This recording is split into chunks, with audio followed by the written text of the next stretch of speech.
monde rural parce que nag booba ak léegi am na ñoo xam ne jóg nañu kon c'est temps d'en parler. courant bi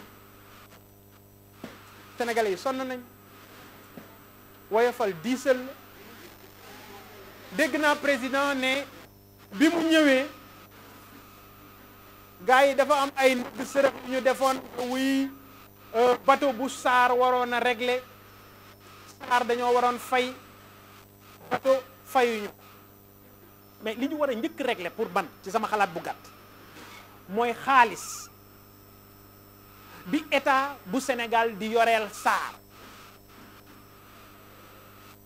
parce que état bu Sénégal day yoreel SAR xaalis bu bateau pétrole ñëwee pétrole brut laata ñu koy sopparñi laata ñu koy raffiner dafa am part boo xam ne état bu Sénégal moo koy supporter part boobu état bu Sénégal di supporter subvention la léegi subvention boobu dañ koy dajale mu nekk ay bor bu ko defee SAR du mën a fay waaw léegi kay nañu góorgóorlu ba état bu Sénégal dootul yoreel SAR xaalis parce que nag li ñu banque mondiale di teg li ñu FMI di teg parce que dañ ne subvention bi dañu koy teg parce que am na 150 000 familles yoo xam ne dañuy consommer en deçà de 150 watts mais ces familles là ñu ne dañ leen encadrer danañ leen subventionner mais am na ci ñi ci des am na ci ñoo xam ne fii dañuy consommer la même chose boo xoolee état bu Sénégal li muy def ci subvention ci diggante hydrocarbures ak wàllu courant wax min sen même nekk na presque 1000 milliards 1000 milliards yooyu am na fu mu xaj 600 milliards voire 700 milliards yeneen yi nga xam ne dañ koy def subvention jëmee ko ci wàllu blé jëmee ko ci wàllu ceeb jëmee ko ci wàllu diwlin mais ngal la waay nañu góorgóorlu xaalis boobu ñu dugal ko ci askan bi parce que askan bi mën nañu liggéey li ñuy dund ci biir moo tax bu ma gisee sama mbokk commerçant yi dama leen di yërëm boo gisee marchand ambulant yi dama leen di yërëm moo tax bi may dégg ñu naan nañ leen jox xaalis pour financer leen marchand ambulant bi li muy yore taxaw di ko jaay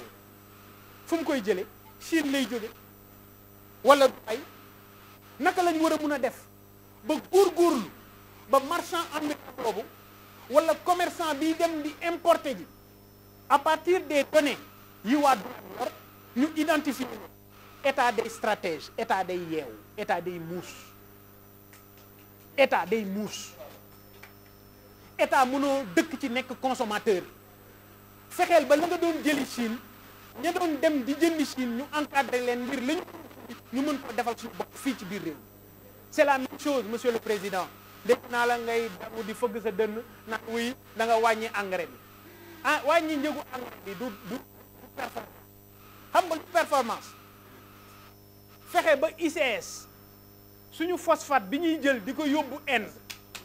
di ko transformer di ko def phosphate di ko def urée di dellu si di ko jaayaat ñun ñu jël phosphate boobu transformer ko Sénégal ngir baykatu Sénégal jot ci engrais bi ci prix bu gën a néew. par la même occasion bu ñuy wax ci wàllu impôt j'en profite pour passer le message mais ICS ñaata la yoreel Sénégal 230 milliards am na beneen société bu tudd Somiva xaw ma Sodiva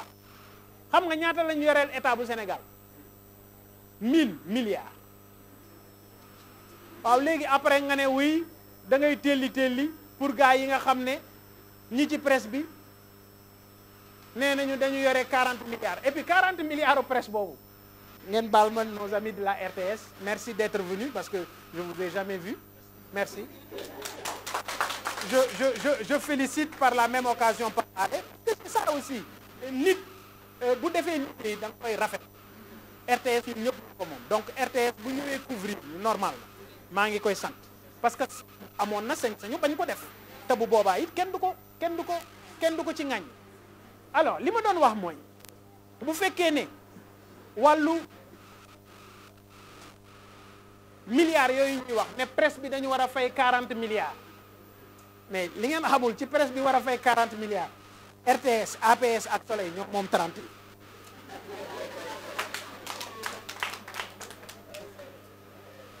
RTS APS ak Soleil ñoo moom 30 yi ñoom ñoo ko war a fay bokkul ak dara ñun ñii suñu pepp yi ñuy wax ne lañ ko war a fay donc c'est juste important à mon sens pour que lu ci bari lu mel noonu ñu war ko mun a wax parce que ce pays nous appartient bari na lu ñu jikkoon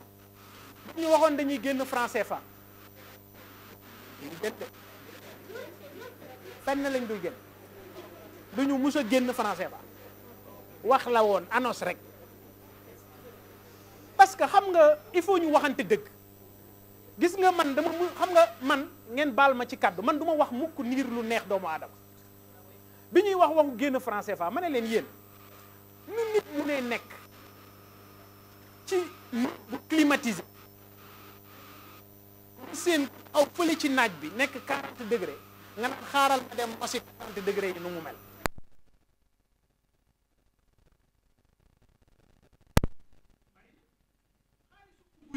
Mauritanie fan lañ koy imprimer du Allemagne xaalisu Cap-Vert fu ñu koy imprimer et cetera dañu war a am ñun suñu souveraineté dañu war a jël suñu yëfi bopp defaral ko suñu bopp mais CFA ñun ñoo ko tey jii réewu Guinée yow xam nga luy xaalisam xamoo ko ñoom CFA rek nag la ñu moom lañ bëgg réewu Gambie dalasi la bu ñu la joxee million ci sac lañ koy def nga gàtt xaalis suñu xaalis la ñëw idem tey jii waa Mali waa Niger ak waa Burkina du nee nañ génn nañ CEDEAO lu tax génnuñu yow moom kañ ngeen dégg ne lancé nañ seen xaalisu bopp ñee dañuy lancé xaalis da ngeen dégg ñu def duñu ko def parce que doole ji mu laaj amuñu ko parce que li mu laaj ci garantie amuñu ko donc billahi wa rasuli nañu bàyyi di wax nit ñi ay waxi dof parce que boo jàkkaarloo un jeune désespéré nga ne ko li la indil problème mooy xaalis bi nga xam ne day jaar fii nit da ciy lekk lii diw da ciy lekk lii tey jii boo jëlee xaalis boo moom nga bëgg a dem Chine dem jënd ji marchandise suñu xaalis ngay yóbbu ban xaalis ngay yóbbu du devise boobu boo koy yóbbu fu muy jóge ci yeneen réew yi lay jóge donc da ngay jël yow sa xaalis dem jënd ji devise pour mun a dem Chine wala nga dem Dubaï donc nañu bàyyi caaxaan réewu Ghana le Ghana bi seen président bu bees bi ñëwee dafa ne moom wuy yëf yi da koy soppar ñi dafay xam nga ñaata lañ nekk ci inflation wu Ghana xam nga ñaata 24%. Inflation bu réewu Nigéria mu ngi 33 xaw ma 37%. Ça veut dire quoi tey jii boo yoroon butéelu ndox bii muy jàll 1000 francs bu inflation amee 37% au moins tout dana jar 3700 francs maanaam njëkk yi ci boppam day yokk parce que xaalis bi ngay tiire ci sa biir réew xaalis bi day bari nañu respecter les agents de la banque centrale nañu respecter ces fonctionnaires.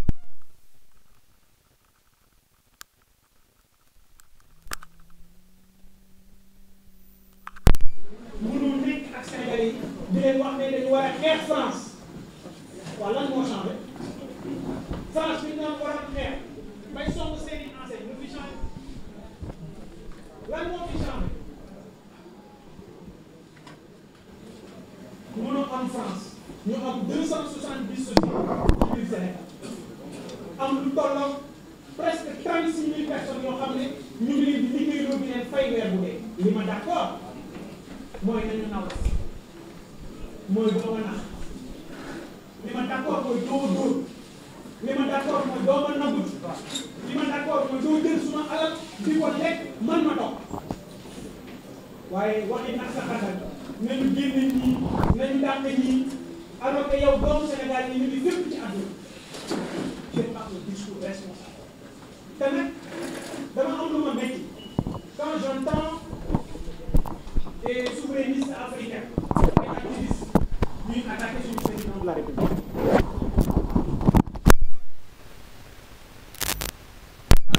sañ naa fekk doppandéy bu jógee fu ma xamul daal ci kaw